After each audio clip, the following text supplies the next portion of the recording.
Hello and welcome. I am Dr. Lara, a clinical pharmacist specializing in functional medicine, as well as a certified yoga teacher and Reiki master. I run a truly integrative health coaching practice encompassing functional medicine lab testing, yoga and meditation, and a sprinkling of Reiki energy medicine. Join me here on Light Body Radio to break through your health plateau and come into alignment with your natural vitality.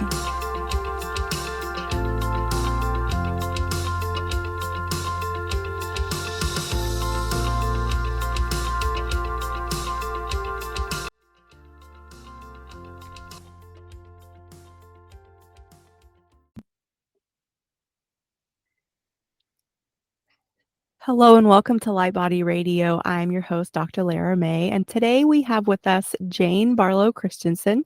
She is the author of Be Your Own Shaman and master herbalist known for her work with herbal remedies and natural healing. She has helped thousands of people in her practice, Barlow Herbal Specialties, a company that focuses on offering herbal healing products. She has a passion for teaching people about the benefits of medicinal herbs and how they can be integrated into the daily life for health and wellness. Her knowledge and expertise come from both her personal experience and her family legacy in the world of herbal medicine. So I'm going to stop there with the bio because I want to hear about your journey and how you came into this instead of just reading it to the group. So I always think that's more interesting. So welcome. Thank you. Thank you. I'm so happy to be here and meet you. I think the longer that I live on this planet, the more I realize how unique and special and how grateful I am for the family legacy, especially that propelled me into this. I don't think I really realized it, but I grew up in a big family. I'm the second oldest of 14 kids. So that's a huge group of kids. And my dad was a medicinal botanist. So not only did we grow up with a huge family, but we were always being shown, this plant, this is the part of the plant you use. This is where your time of day you collect it. Here's the Latin name and the botanical name. And, for the most part, it was just normal for us. And then as we got to be a little bit older, like teenagers, it was just kind of like, okay, this is really embarrassing, Dad. We don't need to be like having pots and all this stuff growing. And, we just wanted to be normal kids, at least when we got to be a certain age. But my dad was just a real pioneer in herbal medicine. He worked with some really pretty well-known people if you're into herbal medicine and you kind of understand the history of modern herbalism, because of course, herbalism has been around for centuries. This is how humans have always taken care of themselves. But then my dad actually passed away pretty young. He was 62, and I'm older than that now. I'm 63. So it was like, he was very young. It's been 26 years. And so I restarted his company 4 years after he passed. And it's just been this massive gift to not only bring and keep his formulas alive. He had a really unique extraction technique, and he had some really cool remedies that he did with really unique plants. And then I've been able to expand and create and formulate on my own. So it's just been a really beautiful journey as I've gotten older. My kids are grown. I have beautiful grandchildren now, and it's just it's an amazing place to be. That sounds beautiful. And it sounds like almost, sort of a destiny life purpose journey for sure to restart something after your father passed. So that's a beautiful story. Where would you maybe suggest that people start? Because I feel like herbalism can be so intimidating to people that are not familiar, even though it is natural. It's been around for centuries. It is really our first type of medicine, even though, from the Western medicine perspective, it's very much either discounted, demonized, or, sort of like fear-mongered. So, how do people get started? Finding a practitioner, finding a book, or are there easier forays into it? Yeah, that's a really, really good question. And I actually think that from my perspective, because I grew up this way and I've really embraced it as an adult, this is really has been a normal part of my life. But what's been interesting to me, and I would say in the last probably 10 years, it's been fascinating for me to watch people say, I really don't want to do this drug. I've just had this diagnosis of something, or my lifestyle is causing this issue. And there's people are starting to opt out of medications as much as they can. So I think that from what I've experienced and what I've watched people do is they'll start to make dietary changes first, because they realize that medicine should be your first go-to, as far as, let food be thy medicine. And that makes a lot of sense. And that's a really easy place to start, because it is overwhelming when people think about, well, I want to be able to use herbs for headaches and nausea and skin wounds and maybe parasites and maybe viruses in the future. But it is overwhelming. So I would say start with your nutrition, especially if you're in a place where you're not trying to go after a serious health issue. And then a super easy place to start is with herbal teas. And I don't do any herbal. I mean, I drink a lot of herbal teas, but I don't make or sell any herbal teas. But to me, that's a really, really easy place to start, because it's like something like, say, Pod d'Arco is a really beautiful plant. It's great for candida. It has a ton of antioxidants. It's good for your digestion. It's good for inflammation. And it's this beautiful, woodsy tasting, delicious tea that's really easy to get. And when you start incorporating herbal teas into your, daily routine, that's, to me, the perfect place to start, because it's non-intimidating. Everybody can drink tea. And it might be just swapping out something you might drink for different teas, and then do a little bit of research. What does lemongrass tea do? How good is chamomile to drink after I have dinner? It gets digestion and promotes relaxation. So to me, that's a super easy place to start. Oh, I think that's a great suggestion, because I don't think people think of even herbal teas as really sort of quote treating something. I think this is also like just illustrating like how we even think about our health. Like you said, and I think it was Hippocrates that said, "Let food be thy medicine." So our health starts with what we ingest, and then branches out from there. So what an excellent suggestion, and something that I definitely preach. Food is your medicine, so definitely start there. Cooking with herbs too, I'm sure, is helpful. I know from the Ayurvedic practice, and those traditions, they infuse a lot of herbs and spices into their cooking that is considered to be medicinal for specific purposes. So, yes, I would agree. Like, just start maybe like diving in a little bit here and there. Teas are fantastic. Like you said, chamomile, digestion, relaxation. Peppermint also is a fantastic digestive tonic. And then also I would just say, like, from the pharmacist perspective in me, like, keep in mind that the dose is, can be both the medicine or for, like, not to infuse fear into it, but the poison is how the saying goes, and meaning just like whatever is the perfect dose for you. So you might need to play around a little with how much of the tea to drink, or like if you find some tinctures in a health food store, obviously your book, and there's lots of other fantastic literature out there as a guide, but always I would say, like, listen to your body and take note of your reaction or your response and see, okay, like, did this get me where I want to be? Was it too much? I think this also really encourages people to tune in and start to build that relationship with their body that we get disconnected from so early in life. Yeah, you're so spot on. I mean, this is a gift that we're given, is the gift of intuition. And when we have a feeling that something is right, or we need something more than, it's really hard to go wrong with herbal medicine, as far as, there are some that can maybe be a little toxic to your liver. But for the most part, if you overdo it with, say, something like, tea, you put 4 tea bags in 1 cup, you might feel a little nauseous, but you're not going to hurt yourself. I mean, this is really the Right. beauty of Mother Nature. Not saying that you should do an extreme dose of anything, but you know, Right.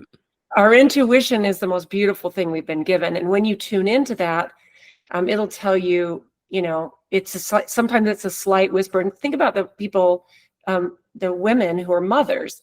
We have intuition about the way we raise our kids. And to me, it's like, if we follow that intuition, using herbal medicine, using food, using the way we take care of our health, it actually becomes very simple. Yeah, you're spot on about that. Yeah. So, you given us some examples of some basic teas to start with. What about are some just off the top of your head, maybe some other like incredibly good plants that are really good for you that maybe would become staples for people? Yeah, that's a great question. So one of my very top of the list, and this is almost anybody can take this, is cayenne pepper. And of course, if I don't like I don't like hot, spicy foods. So I take my cayenne pepper in capsule form. But cayenne is good for your heart. It's good for your vascular system. It's good for your digestion. I've actually helped family members and friends heal ulcers using cayenne pepper. And that might seem totally counterintuitive. You'd think, oh, if I take a cayenne capsule and the capsule dissolves in my stomach, isn't it going to burn? Isn't it going to irritate? Now, you might feel some heat in there, but it's actually quite the opposite. Cayenne pepper is extremely nourishing for the lining of your stomach.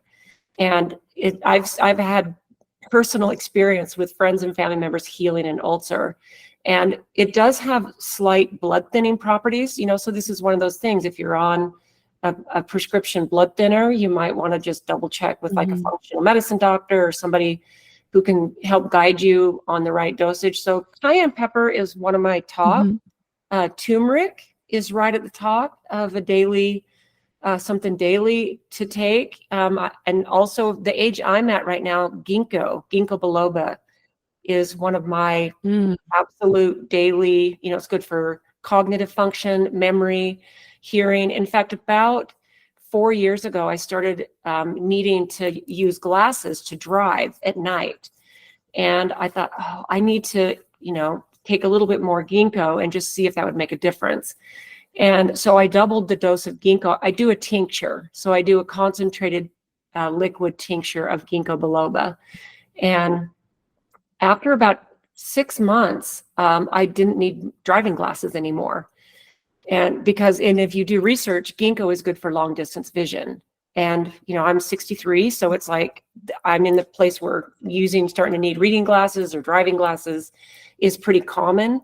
So it's also learning about something like that, because ginkgo is not something that's as easy to talk about as cayenne pepper or turmeric. I mean, turmeric is a big rage for a lot of people. So those are probably some of my favorites. I do a big supplement routine, but those are some of my favorites. Cool. I love that one. Turmeric has been studied a lot. I mean, I would think ginkgo is too, just because I feel like it's pretty, one of the more common herbs. But, it's interesting where the research tends to go and, where the money, I think, is invested in terms of that research too. Yeah, that's really cool about your vision, though. I'll have to try that because I'm getting to that point too. No, it's good. In fact, it was maybe a little too early. No, I don't know how old you are, but to me, it's like when you understand the benefits of some of these, even as maybe someone who's 30, you could benefit from adding ginkgo into your routine just because of its cognitive properties. I mean, it's so well. In fact, ginkgo biloba is the oldest living tree species, and it's been very highly studied. In fact, in places in Europe, especially in Germany, they actually it's in the prescribed herbs that they give to people for dementia and Alzheimer's. It's actually given to people as part of their routine. So yes, it's very, very well studied, and I think you're right. a lot of people are very familiar with ginkgo, at least hearing about it, right? Yeah, the Germans are amazing for, at least, like, again, from my perspective as a pharmacist, one of the resources that we were actually given in pharmacy school for anything herbal was a German resource book, because at the time, and maybe I don't know if it's still the case, but they have done the most scientific research in terms of like the scientific method and validating and putting together the literature in terms of what are the drug interactions with our pharmaceuticals versus these plants. And um, so I definitely think people also too like need to start thinking about medicine outside of just the realm of the United States, because, we live in a big, wide, wonderful world, and there's lots of resources. And that's one of the reasons it can be overwhelming. But that's also one of the reasons that I think we're so lucky to live on this planet at this time, because we have so many resources. So many people across the planet have done so much research, whether we're talking about Ayurveda or, the herbal research that the Germans have done and compiled and put together. And then obviously there's people like you and your book. And that's sort of where I want to take the conversation next, because originally your book was published in 1979, and you've just recently updated and expanded the book. So can you tell us a little bit about that journey and why you chose to do that? Yeah, so the original book that was written in 1979 was actually written by my dad. Mhm. So he wrote a book called From the Shepherd's Purse. It has 48 plants in it, and it talks about, what time of day do you collect it, where does it grow, what parts of the plants do you use. It's got a full color picture, and then it's got an illustration, like a hand-drawn illustration, so you get the whole root system and the leaves and the stems and the flowers. You get to see what it looks like. And then there's a preparation section, so you know how to make it into a poultice, a tea, a tincture, a decoction, whatever. So Mhm. he wrote this book when I was in high school, and the really cool thing is when I was 17 and in high school when his book came out, he used to be on all these 50-watt radio stations. It was talk radio. It was not anything like what we have access to now, but he used to get on like an hour talk show, and they would have to extend it sometimes for 2 or 3 hours because people were so hungry for this type of knowledge even back then that they would, people would call in for questions, and it would just be like, so it was really kind of cool. But then after my dad, Mhm. really cool, right? So then after he passed away Yeah. and I restarted his company, um, people every week, and it's been this way ever since, people are like, hey, is your dad's book still in print? You guys need to republish your dad's book. And then I just thought, you know what? I don't want to just republish his original work. It felt like it needed to be expanded on. So Mhm. about 4 years ago, I I started reformatting it. I doubled the content. I added a chapter of psychedelics and sacred plants, which I think is really important, and just for the knowledge of Mhm. it.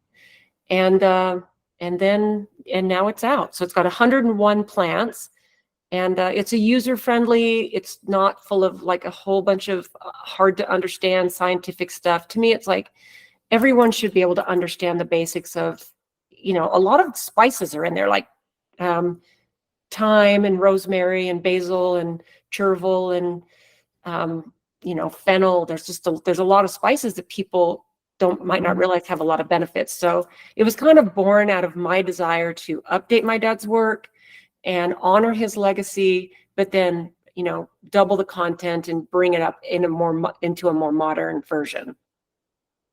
Beautiful. I love it. And it is a beautiful book. So you did a fantastic job. Oh, If thank I you. if I do say so myself. Thank you. So Thank you.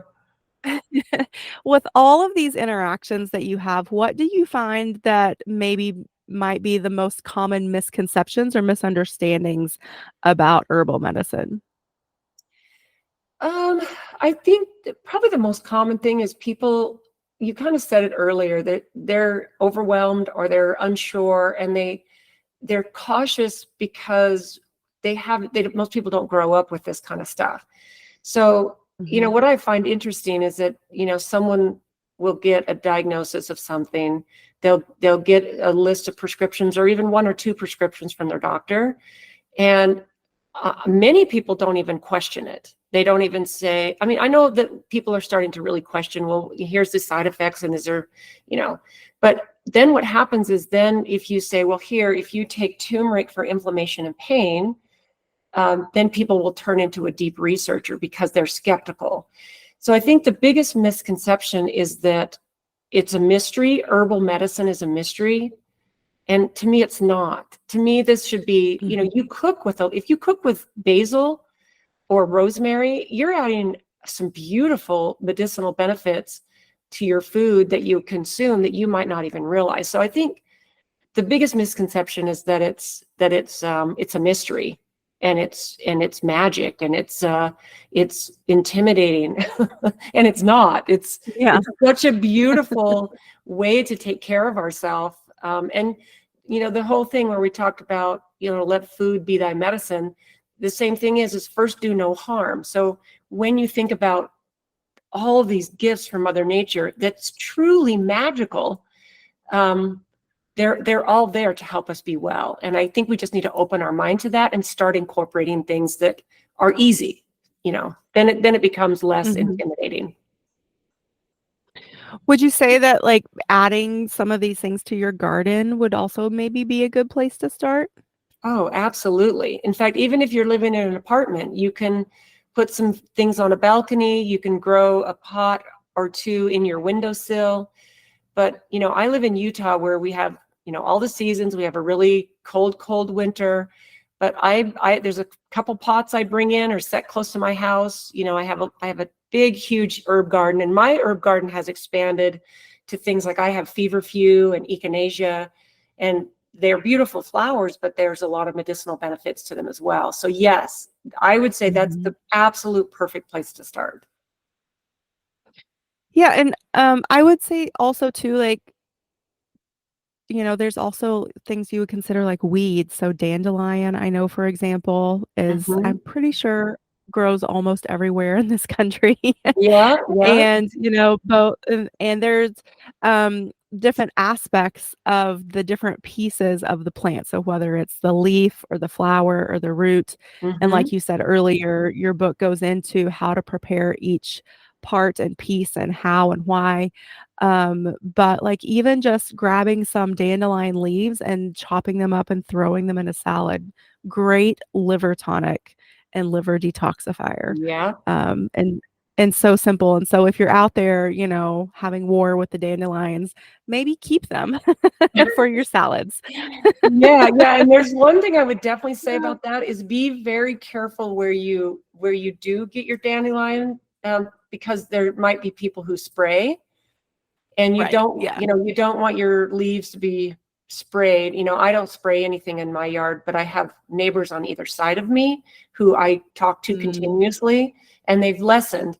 But I actually, when I go hiking here in the mountains of Utah, there's a lot of wild dandelions, and I feel comfortable, picking some of the leaves of the dandelions there. But you're absolutely right. It's amazing for the liver. yeah, another one, since you talked about hiking, and I know one that I see and I think is probably pretty ubiquitous too is nettle, Oh and yeah. that one is also a good liver tonic. Yeah. Um, so yeah, I think just, again, being curious, being adventurous, and start, cultivating some things on your own. I am the same way. I don't spray anything in my yard either, which is why I have dandelions in my yard. Great. But, It's so good. so let's see, would there be, like, some standards that you would maybe say start with? I know you mentioned, like, the potted, like, you can do the culinary herbs, like in your if you have a good light source in your kitchen or, in little containers. And I think we just mentioned the echinacea, which is a beautiful flower. Hmm. What else do you think?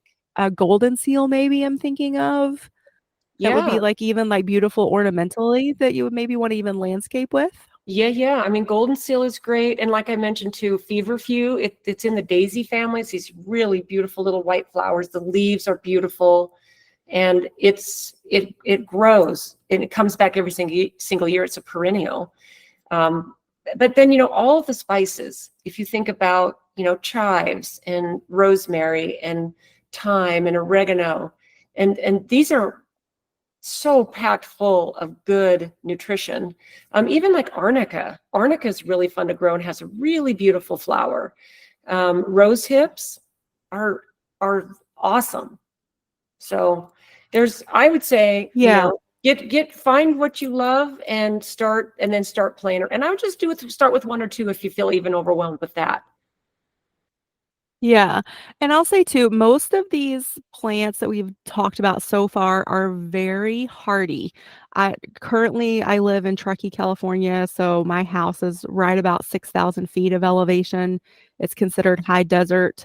We do get 4 seasons, but, you know, uh, it can be really hard to grow certain things where I live versus where I grew up in Tennessee, everything grows. And my mom has this beautiful container like raised bed garden that she built to for her herbs, and she said like the chives she has actually had trouble like getting out of there now because they've taken over some of the other things, like she wants more some of the thyme and oregano and those more that are like they're creepers, but they don't grow Right. quite as vigorously as the chives, and so Right. And yeah, mint so growth I just too. have fun with it. Yeah. And Yes, so mint I actually mint takes over yeah. too. Mint is fun, but wow, you gotta keep that stuff pruned back. Yeah, but even where I live, I have this one place that I have a little bit of shade in my backyard. Most of my backyard is full sun. And so even though I'm high desert, it can get really hot and dry back there. But I have this one little spot where I've been able to cultivate some mint, and I'm trying to get it to take over because so I'll have enough, just to do some teas on a regular basis. But yeah, Nice, so I mean nice. it's all about where you live, what your environment is, but just keep in mind that these are very hardy. And so where I'm saying like my mint, I'm like encouraging it, you might have more shade and more moisture and it'll completely take over. Which maybe not be a bad thing. That just means you get to harvest more, dry more, or, make I like to make in the summer like a mint simple syrup too. Yeah. So if you wanted to make a tea that's not like pure mint, like but just more like a green tea, and then add a little mint flavor to it with a little, healthy sweetener. So anyway, lots of different things you can do with it with all these herbs. Yeah. My Um, husband actually makes a basil cello, kind of like a limoncello. oh, So cool. yeah, he takes basil from our garden and puts it into a 190 proof. I don't know if he uses that. It's like vodka, and Hmm. he distills it and then we'll make that into, like, instead of limoncello, he'll make basil cello, and it is so good. Oh, I can imagine that's super refreshing, especially in the summer. Exactly. Because you keep it in Yeah. the freezer. Yes, exactly. Yeah, yeah. Oh, I could just also think about how many different ways you can pair that with different things too. A really nice, gelato or sorbet. Yeah. Um, okay, yeah, my Yep. Now we're all like, okay, is it awesome. time for So lunch? I know, like so what else? I feel like we've touched on so many things, but I also feel like we're probably like barely scratching the surface. Is what have I missed that we need to dive into? Hmm. I don't know. I think that I'm not sure what your listener base um, is interested in. I mean, but I would just say that if people are interested in really here's my thing. My goal is for every person who's interested in taking care of themselves the way Mother Nature intended. They need to have a cupboard Mhm. of herbal remedies that they can turn to when they have these minor health issues. So I'm not talking about an emergency where you break a bone or you have a really bad infection or something, but I'm talking about if you have a fever, you have nausea, if you have, a skin wound that you can help fix yourself. To me, it would be so empowering for people to be able to go to their cupboard, pull this tincture out, pull this salve out, that all that they made themselves. And think about Mhm. how amazing that would be to be able to, go back to some of those days where you have access to these natural remedies, but then if you need, you've got all the modern medicine that can help us where we shine, like trauma care. And, this is where we Right. shine. So, there's definitely a ton to talk about. But I don't know, Mhm. you tell me. I know what your audience, what your audience likes. Well, I just thought of something too, because we have been talking so much about how to infuse this into your daily culinary practices. So, what is the difference, and why would maybe someone choose a fresh, other than the flavor, but why would someone choose maybe a freshly harvested herb over something that's just dry powder that they'll buy in the store? Yeah, well, fresh tends to have all your phytonutrients are still viable as far, and the flavor is definitely Mhm. one of the main reasons. But there's a lot of benefits to getting fresh. Digestive properties is one of your top ones. Like if you're getting any of these spices at fresh, and here's the thing: if you have a spice cupboard that's full of a bunch of powdered spices, they might add flavor to your food after a certain period of time, but there will be very minimal medicinal benefits to it. In fact, the shelf life on most herbs that are powdered and sit in your cupboard is about 6 months. So even though you can add, say, black pepper, you can sprinkle it on your food, and it will add some flavor. A lot of like piperine is the main compound in black pepper that is kind of gives it its punch.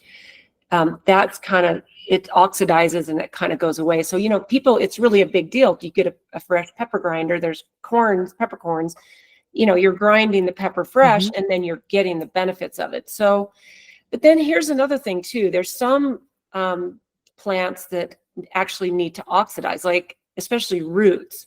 We actually do a really beautiful tincture of a root that's not very well known. It's a plant called lomatium, and I don't know if you've heard of it. It's a Native American plant. It only grows in the Pacific Northwest. And you harvest the root in the fall, and it's got powerful antimicrobial properties. In fact, it was used extensively during the 1917 Spanish flu. A couple of Native American tribes were Mm. using it, and it was studied by a doctor who was assigned. In fact, it grows it grows close to where you are in places. Um, Oh, but it's cool. got, yeah, it's got a powerful antiviral, antifungal, antibacterial, but the properties are concentrated in the root after the plant has gone dormant. That's when you collect it. And part of what gives it its power is you have to slice the root up within 24 hours after you harvest it, lay it on drying racks, and let it oxidize and let it dry up. And then that actually is when all those oils and all those tannins, that's when it gets its power. So it really just depends on what it is, what plant it is, and Mhm. what you're doing with it. Yeah, and I think also just to, piggyback onto that is like we really need to be mindful and consider where, again, what we're cooking with, where it's coming from, how long it was sitting on the grocery shelf before it even got to our shelf. How was it processed? Was or any preservatives added? Was it, processed with really harsh chemicals, or any of those things? So I think too, we keep coming back to this, but really, what we put in our body is where our health begins. And if this is the one thing that we could do, it can be so simple, and you can just start with 2 or 3 fresh herbs. Once you're comfortable with those, build yourself out from there, maybe add on a new herb once a month. And then by the end of the year, you'll have 12 in your arsenal that you know how to cultivate, you know how to work with, you know how to prepare. And then just think about how you're slowly replenishing and rebuilding the nutritional sustenance of your meal. And again, on top of that, with the teas and the salves and the tinctures and all of these other ways that you're going to be able to learn about how to work with these plants. It's something that I've dabbled with on and on my whole life because my grandmother was um, just, I would, for lack of a better term, like a country herbalist, like East Tennessee and the mountains, just Mhm. harvesting what grew around us and using that for, for daily life or whatever came up, whether we had a cut or a burn or if it was dinner time or, tummy tea or, any of those things. So, um, but even still, sometimes growing up with just a fraction of what it sounds like you grew up with, it still can be overwhelming if I'm looking into something new and I don't quite know. So I'm excited for your book for sure as that resource. So thank you so much for doing all that work and having the idea to not only republish your dad's work but then to add to it and widen the field some too. I really appreciate that. So tell people where they can find you and find the book. Yeah, so the book is on Amazon and Barnes and Noble if you wanted to go there. Either one. And then my company is barlowherbal.com. And I do have a little YouTube channel that I share as much information as I can herbally, but it's a little bit, it's a tiny bit tough to share too much. So I keep it pretty basic on the YouTube channel. And to me, this is such a beautiful time to be alive and realize that we have not only control of our own health, but we're the ones that are responsible. And it's actually super simple. It's our birthright as human beings living on this beautiful planet. It's our birthright to be healthy and well. And we need to just take out the unnatural things, the processed foods, the junk foods, the fast foods, the things that we're kind of all addicted to, and Mhm. get back to the way Mother Nature intended us to, to be and to live on this planet. So, any person that's listening to this, especially if you're having a difficult time with your health, realize that your health can turn around so fast.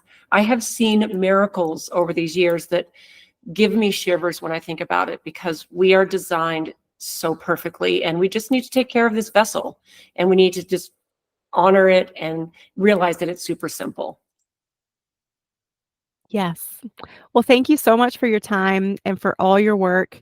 I appreciate it, and I'm excited to have your book as a resource for future endeavors. And so, thank you. I appreciate it. Oh, and also to you guys, she is on Instagram and Facebook at Yeah. Barlow Herbal. Yeah. Also, yeah, Yeah. and Pinterest. Oh, I didn't realize Yes. that. That's awesome. Yes, I have all your links, so I'll say them all. That's so great. That's so one of my sisters is that helps me with social media. So I gotta thank her for getting me on Pinterest too.